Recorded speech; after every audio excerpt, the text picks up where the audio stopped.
Vijayawada university మంచి భవిష్యత్తు కోసం తెలుగు విద్యార్థులు ఇష్టపడే యూనివర్సిటీ. కాల్ 9059052378 9059052379. తాను పెద్దగా చదువుకోలేదు, కానీ తనకి వచ్చినటువంటి విద్యను చూపిస్తూ, అంటే సముద్రం పైనే తమ జీవన ఆధారం ఎలా ఉంటుంది, ఫిషింగ్ చేసుకుంటూ తమ బ్రతుకులు ఎంత కష్టంగా ముందుకు వెళ్తాయి అంటూ ప్రతి ఒక్కరికి తన అమాయకపు మాటలతో పరిచయమై టిక్ టాక్ లోకల్ బాయ్ నానిగా పరిచయస్తుడైన ఇప్పుడు ఇన్ఫ్లుయెన్సర్ గా మారినటువంటి నాని. సో ఇప్పుడు బెట్టింగ్ యాప్స్ ని ప్రమోట్ చేయటం ఎందుకు, అమాయకుల్ని బెట్టింగ్ భూతం వైపు నడిపిస్తూ అమాయక ప్రజల్ని ఇట్లా డబ్బులు పోగొట్టుకోండి లేకపోతే మీ జీవితాలు నాశనం చేసుకోండి అని ప్రమోట్ చేస్తున్నటువంటి ఈ యాప్స్ ఎందుకు చేస్తున్నారు అంటూ తెలంగాణ ఆర్టీసీ ఎండి సజ్జనార్ సార్ ట్విట్టర్ లో ఒక పోస్ట్ ను కూడా చేయడం జరిగింది. దాంతో పాటు ఏపీ డీజీపీ గారికి అలాగే విశాఖ పోలీస్ కమిషనర్ గారు కూడా దీనిపైన ఫోకస్ పెట్టాలి, చర్యలు తీసుకోవాలి. Not only local boy Nani, betting apps ని ఎవరైతే ప్రమోట్ చేస్తున్నటువంటి ఇన్ఫ్లుయెన్సర్స్ ఉన్నారో వాళ్ళందరిపైన కూడా కఠినంగా చర్యలు తీసుకోవాల్సిన అవసరం ఉంది.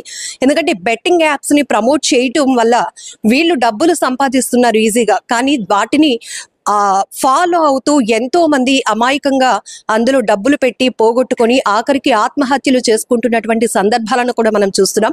ఇప్పుడు ఇదే విషయంపై మాట్లాడడానికి మనతో పాటు విశాఖ నగర పోలీస్ కమిషనర్ శంకాబ్రత బగ్జీ సార్ ఉన్నారు. సార్తో మాట్లాడదాం. సార్, ఈ రోజు ఆ పోస్ట్ అనేది కూడా ప్రతి ఒక్కరిని ఆలోచింపచేస్తోంది. ఈవెన్ అతను ఒక ఇన్ఫ్లుయెన్సర్ గా మారటానికి ప్రజల ఆదరణ, అదే ప్రజలు ఈ రోజు ఇలాంటివి ప్రమోట్ చేయకు నాని అన్న, నువ్వు ఏ స్థాయి నుంచి వచ్చావో అదే కంటిన్యూ చేయని కూడా చెప్తున్నారు సార్. సో మనం ఈ మధ్య కాలంలో క్రికెట్ బెట్టింగ్ కూడా కోట్లలో మనం పట్టుకున్నాం. ఏంటి సార్ దీనిపైన ఎలాంటి చర్యలు తీసుకోబోతున్నారు? ఇప్పుడు మన అందరికీ తెలుసు, క్రికెట్ బెట్టింగ్ ఒక మహమ్మారి. యువత క్రికెట్ బెట్టింగ్ నుండి దూరంగా ఉండాలని మేము అందరం చెప్తున్నాం.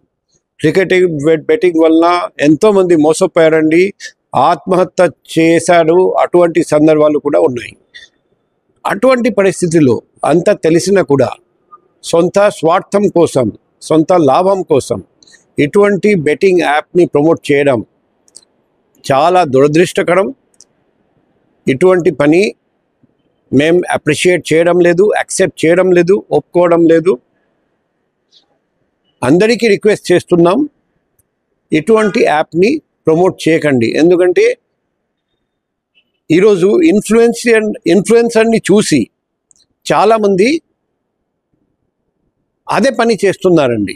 సో ఈ యాప్ చూసి ఒక వ్యక్తి కూడా బెట్టింగ్ మొదలు పెడితే ఆ వ్యక్తి జీవితం నాశనం అయిపోతే బాధ్యత ఎవరు వహిస్తారని మనం అందరం ఆలోచించాలి. సో ఈ పర్టికులర్ యాప్ ప్రమోట్ చేస్తున్న వీడియో మా దృష్టికి వచ్చింది.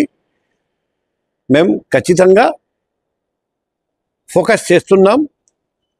త్వరలో కఠిన చర్య తీసుకోవడం జరుగుతుంది. మేము అందరికీ రిక్వెస్ట్ చేస్తున్నాం, బెట్టింగ్ నుండి దూరంగా ఉండండి, బెట్టింగ్ ప్రమోషన్ లాంటి పని చేయకండి. చేస్తే మాత్రం చర్యలు తప్పవు. సార్, సజ్జనార్ సార్ చేసినటువంటి పోస్ట్ మీరు అబ్జర్వ్ చేస్తే అందులో ఒక వైఫ్ అండ్ హస్బెండ్ కాన్వర్జేషన్ కూడా ఉంటుంది. జస్ట్ తను ఏదో షాపింగ్ కోసం 30,000 అడిగితే ఈయన ఈజీగా 40,000 ఇస్తూ ఉంటాడు. అంటే వాళ్ళు ప్రతి యూజ్ చేసే ప్రతి మాట కూడా చాలా వాల్యుబుల్. ఇన్ఫ్లుయెన్సర్స్ ని అంతమంది అనుకరిస్తూ ఉంటారు. సో సజ్జనార్ సార్ కూడా ఒక ఆవేదన వ్యక్తం చేస్తూ, ఇన్ఫ్లుయెన్సర్స్ మీ బాధ్యత సొసైటీలో ఎంతో ఉంది, కానీ ఇలాంటి బెట్టింగ్ భూతాల్ని ప్రజలపైన రుద్దకండి అన్నారు. మీరు ఏం అబ్జర్వ్ చేస్తారు సార్ పోస్ట్ లో? ఇప్పుడు ఈరోజు ప్రజలు ఎప్పుడు మోసపోతారండి. ఈజీ మనీ కోసం ఏదో ఒకటి పని చేస్తారు, తర్వాత మోసపోతారండి. ఇక్కడ కూడా యాప్ చూస్తే ఈజీగా అర్థమైపోతుంది. ఈజీ మనీ మీకు కావాలంటే ఇలా చేయండి అని ఇన్ఫ్లుయెన్స్ చేయడం జరుగుతుంది. ఈ వీడియో చూసి ఎవరు ఆ పని చేయకూడదు అని మేము అందరికీ రిక్వెస్ట్ చేస్తున్నాం. బెట్టింగ్ నుండి దూరంగా ఉండండి. ఆన్లైన్ కానీ ఆఫ్లైన్ కానీ, క్రికెట్ బెట్టింగ్ కానీ, ఏదైనా బెట్టింగ్ కానీ మీ డబ్బు పోగొట్టుకొని పోతారని నేను అందరికీ తెలియజేస్తున్నా.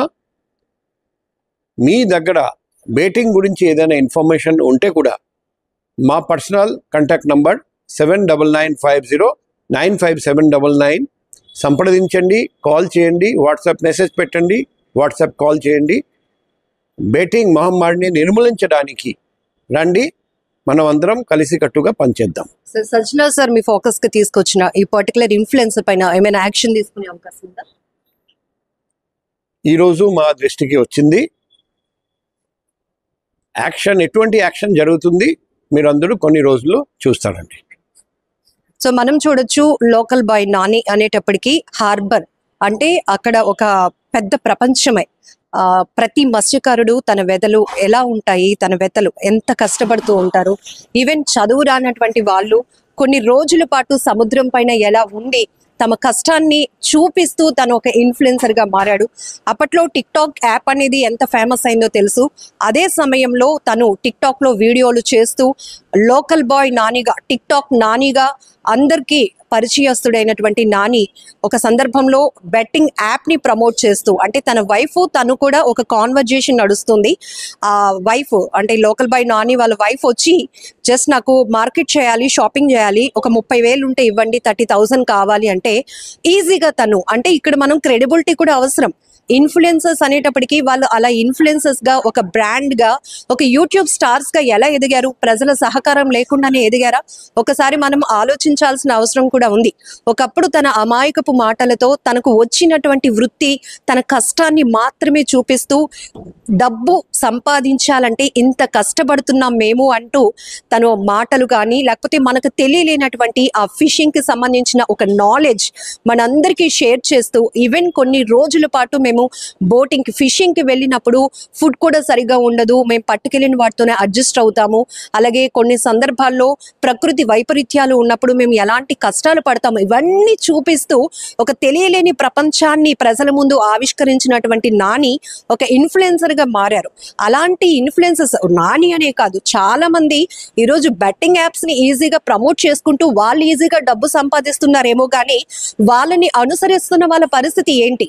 ఇప్పుడు రీసెంట్ గా ఈ బెట్టింగ్ యాప్ ఎప్పుడు ప్రమోట్ చేశాడా అనేది పక్కన పెడితే, రీసెంట్ గా తను అప్లోడ్ చేస్తున్నటువంటి ప్రతి వీడియోలో తన అభిమానులు ప్రతి ఒక్కరు అన్న డబ్బు సంపాదించడం ఎంత కష్టమో చెప్పినటువంటి నువ్వు ఇప్పుడు డబ్బులు బెట్టింగ్ యాప్ ద్వారా ఎంత ఈజీగా సంపాదించాలో అనేది చెప్పిన పద్ధతి కరెక్ట్ కాదు, మార్చుకోండి. గతంలో కూడా మీ పైన అనేక ఇబ్బందికర పరిస్థితులు వచ్చాయి. ఇప్పుడు మళ్ళీ మీరు బెట్టింగ్ యాప్ ని ప్రమోట్ చేస్తూ ఉండటం చాలా మంది ఇబ్బంది పడుతున్నారు. మీ మీద ఉన్నటువంటి అభిమానం కూడా పోతుంది.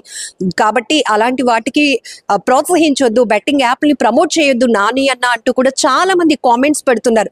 ఇవన్నీ మీరు ఒకసారి యూట్యూబ్ లోకి వెళ్ళి లోకల్ బాయ్ నాని పేజ్ కి వెళ్ళి తను పెడుతున్న ప్రతి వీడియోలో కొంత వందల మంది కూడా బెట్టింగ్ ప్రమోట్ చేయొద్దు, బెట్టింగ్ యాప్స్ ని ప్రమోట్ చేయదు, ఎప్పటిలాగే నువ్వు ఎంత న్యాచురల్ గా హార్బర్ కి సంబంధించినటువంటి ఒక లోకల్ బాయ్ నానిగా, ఒక ఫిషర్ మ్యాన్, ఒక గట్స్ ఉన్నటువంటి అబ్బాయిగా ఎలా అయితే ప్రజల్లోనికి బలంగా వెళ్ళావో అంతే అగ్రెసివ్ గా మంచి వీడియోలు చేస్తూ ప్రజల అభిమానం పొందు నాని అన్న.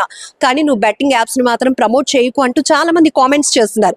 ఈ నేపథ్యంలోనే తెలంగాణ ఆర్టీసీ ఎండి సజ్జనార్ గారు చేసినటువంటి పోస్ట్ ఈరోజు ఏపీ డీజీపీ గారికి అలాగే విశాఖ పోలీస్ కమిషనర్ కి కూడా ట్యాగ్ చేస్తూ, ఇలాంటి వాళ్ళు బెట్టింగ్ యాప్లు ప్రమోట్ చేస్తున్నారు, ఇన్ఫ్లుయెన్సర్స్ ముసుగులో, వీళ్ళపై కఠినమైనటువంటి చర్యలు తీసుకోవాలి అని కోరుతూనే ఎవరైతే యాప్స్ ని ప్రమోట్ చేస్తున్న ఇన్ఫ్లుయెన్సర్స్ లో కూడా కాస్త పరివర్తన తెస్తూ కొన్ని మాటలు, కొన్ని పదాలు కూడా వాడటం కూడా జరిగింది సజ్జనార్ గారు. ఏంటంటే మీరు ఇన్ఫ్లుయెన్సర్స్, మీ పైన అంటే చాలా బాధ్యత ఉంది సొసైటీలో. అలాగే మీరు చెప్పే ప్రతి మాటని అబ్జర్వ్ చేసి ఫాలో అయ్యే వాళ్ళు కూడా చాలా మంది ఉంటారు. మీరు ఈజీగా డబ్బు సంపాదించడం యాప్ల ద్వారా ప్రమోట్ చేయొద్దు. డబ్బు అనేది సంపాదించడానికి, కష్టపడి సంపాదించడానికి అనేక మార్గాలు ఉన్నాయి. ఈజీ మనీ సంపాదించడం అని చెప్పి ఇలాంటి బెట్టింగ్ యాప్లు ప్రమోట్ చేస్తూ అమాయకుల పైన ఇలాంటి భూతాన్ని రుద్దొద్దు అంటూ ఆయన చేసినటువంటి వ్యాఖ్యలు ప్రతి ఒక్కరిని ఆలోచింపు చేస్తున్నాయి.